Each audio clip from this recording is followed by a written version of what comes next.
manuscripts, and the earliest dated is 10 years after Jesus' death.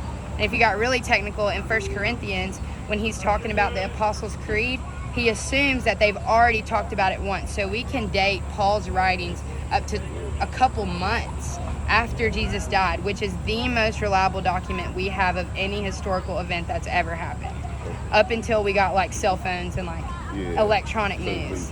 So I honestly, after all this research that I did on like the resurrection of Christ and like, did he actually die? So the American Medical Journal did an entire investigation into whether or not Jesus actually died, and they came to the conclusion that Jesus was dead before the spear even hit his side.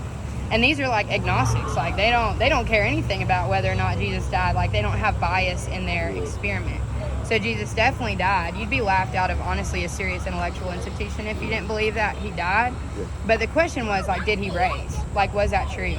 And honestly, the linchpin for me to believe that was the disciples' executions.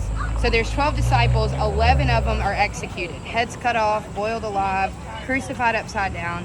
And I couldn't figure out why. If Jesus didn't raise from the dead, then there would be no reason for them to go to their graves for it. You know what I'm saying? And we have documents saying, like, Peter, I mean, you see the upside-down crosses all the time.